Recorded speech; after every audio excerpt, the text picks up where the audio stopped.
अभी पूरे इंडिया में किस किस टाइप की सोइल कहाँ पाई जाती है वो यहाँ रखा हुआ है, जिसमें एल्यूवियल मतलब हमने आगे देखा कि जैसे पानी के बहाव से वो आती है और उसका डिपॉजिट होता है, ऐसी सोइल को एल्यूवियल बोला जाता है।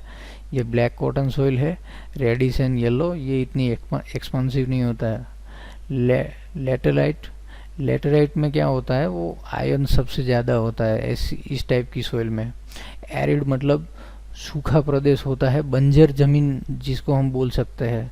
और forest and mountain. Soil investigation. Now what is soil investigation? अभी हम किसी भी स्ट्रक्चर को खड़ा करते हैं तो उसके नीचे का सोइल का बिहेवियर कैसा है वो हमें चेक करना चाहिए। सोइल की प्रॉपर्टी क्या है, मतलब वो एक्सपेंसिव तो नहीं है ना, एक्सपेंसिव है तो उसका लेयर की थिकनेस कितना है, ये सब चेक करने के लिए हमें फर्स्ट ऑफ ऑल इन्वेस्टिगेशन किया जाता है। इन्वेस्टिगेशन में क्या होता है, जैसे कि हम पिक्चर में देख सकते हैं, साइट पे सोइल का फील्ड टेस्टिंग किया जाता है। फील्ड टेस्टिंग में बोरिंग होता है और ट्रायल पिट होता है, ऐसी सब एक्टिविटीज़ है, वहाँ से सैंपल लिया जाता है। सैंपल भी दो टाइप के होते हैं, डिस्टर्ब और अनडिस्टर्ब। डिस्टर्ब मतलब जिसमें सोइल का स्ट्रक्चर डिस्टर्ब हो चुका है, पार्टिकल का एक दूसरे के साथ बॉन्डिंग डिस्टर्ब हो चुका है। अनडिस्टर्ब सैंपल जिसमें स्ट्रक्चर वही है और पार्टिकल का बॉन्डिंग भी वही सिचुएशन में है जो सिचुएशन में वो सब सरफेस के नीचे था, और उसको अनडिस्टर्ब सैंपल बोला जाता है। अभी उसमें हम देखें कि सैंपल को वहाँ से कलेक्ट किया जाता है और लेबोरेटरी में भेजा जाता है। लेबोरेटरी में लैब टेस्टिंग होती है जिसमें सोइल की इंडेक्स प्रॉपर्टी को डिटरमाइन किया जाता है, और वो इंडेक्स प्रॉपर्टी से वो डिज़ाइन में जाता है जिसमें पाइल का डेप्थ और सेलो फाउंडेशन रखना है या फिर पाइल फाउंडेशन रखना है, और कौन कौन से पैरामीटर को ध्यान में रख के हम एग्जीक्यूट कर सकते हैं, ये सब रिपोर्ट में सब मेंशन किया जाता है। तो हम रिपोर्ट फर्दर स्लाइड्स में देखेंगे कि वो रिपोर्ट कैसा होता है, कैसे पढ़ा जाता है। ये सब प्रोसेस बाद में रिपोर्ट में सीक्वेंस वाइज दे रखी होती है जो हम देखेंगे। अभी क्वेश्चन ये आता है कि अगर इन्वेस्टिगेशन करना है तो कितनी डेप्थ तक करना है। तो एक क्राइटेरिया है बेसिक के, अगर आपके फाउंडेशन की विड्थ जितनी है उसके नीचे जो प्रेशर बल्ब बनता है, मतलब इफेक्टिव प्रेशर बल्ब के जिसके नीचे अभी उस फाउंडेशन का स्ट्रेस नहीं जाता है, तो जहाँ तक जाता है उसको वो फाउंडेशन की विड्थ का डबल डेप्थ कंसीडर किया जाता है। वो डबल डेप्थ तक उसका प्रेशर बल्ब बनता है, मतलब आप समझ लीजिए कि फाउंडेशन को सरफेस से 3 मीटर नीचे रखा जाता है और फाउंडेशन की विड्थ 3 मीटर है। तो उस केस में क्या होगा कि 3 मीटर नीचे आया प्लस 3 मीटर का विड्थ है, मतलब 3 multiply by 2 total 6, then 6 plus depth 9, जो लोड आता है वहाँ से टोटल 9 मीटर तक वो इफेक्टिव है। तो उस केस में 10 मीटर का बोरहोल किया जाता है। ऐसे ही अगर हम दूसरे केसेस के बारे में बात करें तो राफ फाउंडेशन में टोटल विड्थ का 1 या 2 लिया जाता है। बीम या पेड़ रखा है तो उसमें भी वही क्राइटेरिया है। पाइल है तो पाइल में 0.5 to 1, एंड अमेंडमेंट है मतलब रेलवे का है या फिर अर्थन डैम का है, तो ऐसे अमेंडमेंट के लिए उसका लेंथ का हाफ लेंथ का 0.5 या 1 किया जाता है। ये बेसिक क्राइटेरिया है इन्वेस्टिगेशन डेप्थ को डिसाइड करने में, लेकिन अगर डिज़ाइनर की कोई स्पेशल रिक्वायरमेंट है तो डेप्थ उसके रिक्वायरमेंट के हिसाब से भी की जाती है। Now field test. Field test में बोरिंग है। बोरिंग में पहला अगर हम देखें तो ऑगर बोरिंग। ऑगर बोरिंग में क्या होता है, मैन्युअली उसको घुमा के और ऑगर को अंदर पेनिट्रेट किया जाता है। अगर सर्टेन डेप्थ पे जाके वहाँ सैम्पलिंग लिया जाता है। सैम्पलिंग का एक फिक्स इंटरवल होता है, या फिर कोई सोइल का स्ट्राटा चेंज हो तो उस केस में भी वहाँ से सैंपल लिया जाता है। अगर सपोज मान लीजिए कि 1.5 मीटर पे हमें यूडीएस लेना है, यूडीएस मतलब अनडिस्टर्ब सैंपल जो सेल्बी ट्यूब से लिया जाता है, तो 1.5 मीटर तक और स्पाइरल ऑगर से ड्रिल किया जाता है। फिर सेल्बी ट्यूब को रख के उसके ऊपर डायनेमिक लोड देके सेल्बी ट्यूब को पेनिट्रेट की जाती है और अनडिस्टर्ब सैंपल निकाला जाता है।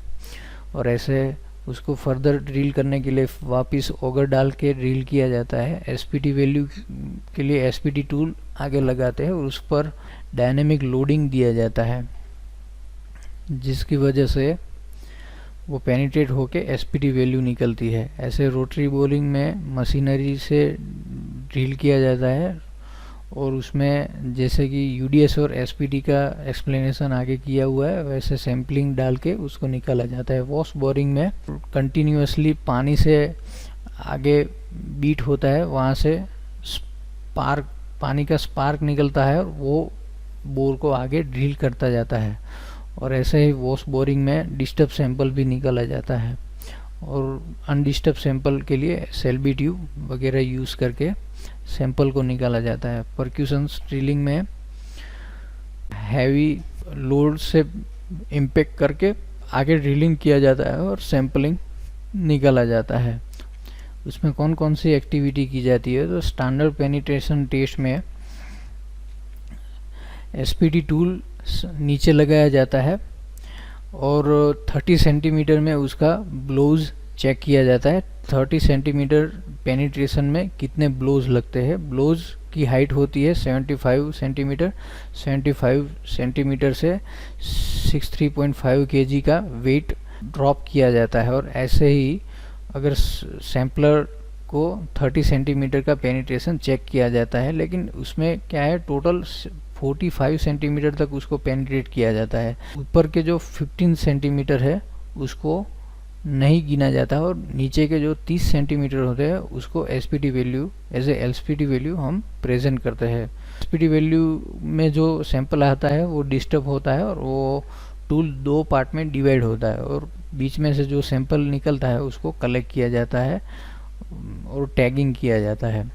और अनडिस्टर्ब सैंपल में हम सेल्बी ट्यूब देख सकते हैं, उसको ऊपर सेल्बी सॉकेट से कनेक्ट करके ब्लोज मारे जाते हैं और पेनिट्रेट की जाती है। इसका लेंथ 60 सेंटीमीटर होता है और 45 सेंटीमीटर तक सैंपल को कलेक्ट किया जाता है और उसके बाद उसको निकाल के टैगिंग किया जाता है। अभी हम रॉक ड्रिलिंग की बात करें कि ड्रिलिंग के दौरान रॉक आता है, तो रॉक ड्रिलिंग कैसे होता है, उसमें पानी का सर्कुलेशन कंटिन्यूसली रहता है और नीचे जो कोर बीट होता है, कोर बीट के जो नीचे का एज होता है उसमें डायमंड लगाया हुआ होता है जो सबसे हार्ड मटेरियल है और वो सब टाइप के रॉक को काटता है और वो गोल रोटरी घूमता है और बीच में हम देख सकते हैं जैसे कि कोर रॉक हमें मिलता है। बाद में उसको निकाल के उसका आरक्यूडी चेक किया जाता है। टैगिंग में क्या होता है, जैसे कि हम देख सकते हैं हर एक सैंपल को यूडीएस में निकाला हुआ हर एक सैंपल को हमने रखा है और उसको टैगिंग कर दिया है। रॉक सैंपल है, रॉक सैंपल में हम देख सकते हैं कैसे ये रॉक सैंपल निकलते हैं। अदर फील्ड टेस्ट जैसे कि हम देखें ट्रायल पिट डायरेक्टली विजुअल इन्फेक्शन के लिए किया जाता है। ट्रायल पिट में हम डायरेक्टली लेयर को देख सकते हैं और उसमें सोइल का टाइप, टेक्सचर, कलर वगैरह देख सकते हैं और उसमें से अगर अनडिस्टर्ब सैंपल निकलना है तो कोर कटर यूज़ किया जाता है। कोर कटर एक छोटा सा अनडिस्टर्ब सैंपल निकालने का सैंपलर है जिसमें उसको पेनिट्रेट किया जाता है और बाद में आजू बाजू थोड़ा सा एक्सवर्ट करके निकाल के उसको सील किया जाता है और टैगिंग किया जाता है। ओके, प्लेट लोड टेस्ट में हम सोइल की एसबीसी को वेरीफाई कर सकते हैं। जैसे कि उसमें 3 टाइप के होते हैं। अगर plate load test reaction beam से किया जाए तो उसको रिएक्शन बीम प्लेट लोड, दूसरा होता है ट्रस के साथ और तीसरा होता है कैंटलेज के साथ। ये कैंटलेज थोड़ा ज़्यादा रिस्की होता है, इसलिए ज़्यादातर ट्रस या बीम से प्लेट लोड टेस्ट किया जाता है, जिसमें अलग अलग टाइप की प्लेट्स होती है। 30 सेंटीमीटर से लेके 75 सेंटीमीटर की स्क्वायर या राउंड प्लेट्स होती है। जैसे सोइल की रिक्वायरमेंट हो वैसे प्लेट्स को यूज़ किया जाता है। अगर सोइल ज़्यादा वीक है तो 75 सेंटीमीटर की प्लेटें यूज़ की जाती है। अगर सोइल थोड़ी सी हार्ड है तो 30 सेंटीमीटर की प्लेट्स भी यूज़ होती है। वो साइट कंडीशन पे डिपेंड होता है। Soil electrical resistivity. अब इस टेस्ट में क्या होता है, सोइल का है उसमें से जो इलेक्ट्रिसिटी पास होती है उसमें सोइल कितना रेजिस्टेंस देता है वो हम ओहम मीटर में प्रेजेंट करते हैं। उसमें एक तरफ से वोल्टेज को पेनिट्रेट किया जाता है, दूसरी तरफ से उसको रिसीव किया जाता है। तो ये जो रेजिस्टेंस है वो हम ओहम मीटर में प्रेजेंट करेंगे। अर्थ रेजिस्टिविटी में एक पॉइंट से लेके 8 रेडियल डायरेक्शन में पेनिट्रेट रॉड को पेनिट्रेट करके रेजिस्टिविटी चेक की जाती है और उसको एवरेजली प्रेजेंट की जाती है। फील्ड सीवियर टेस्ट क्या है कि फील्ड सीवियर टेस्ट में का पेमेंट का डिज़ाइन करते हैं, उसका सब ग्रेड का डिज़ाइन होता है, सोइल सूटेबल है कि नहीं वो देखा जाता है। स्टैटिक कोन पेनिट्रेशन में एक कोन होता है जिसको स्टैटिकली मीन्स कंटिन्यूअसली पेनिट्रेट किया जाता है और उसमें सोइल का टो मतलब बेरिंग रेजिस्टेंस एंड उसके जो कवर होता है उसको बोला जाता है फ्रिक्शन स्लीव। वो फ्रिक्शन स्लीव से उसका फ्रिक्शन पता चलता है, उसे क्यू मिलता है और वो हम यूज़ करते हैं बेरिंग कैपेसिटी निकालने में।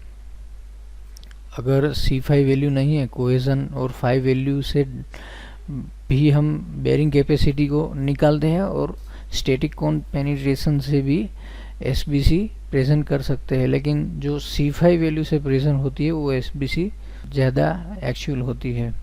डायनेमिक कोन पेनिट्रेशन ये सोइल की प्रॉपर्टी को प्रेजेंट करता है। कोन को डायनेमिकली मतलब पेनिट्रेट किया जाता है, उसमें सोइल की इंजीनियरिंग प्रॉपर्टी हम कलेक्ट कर सकते हैं।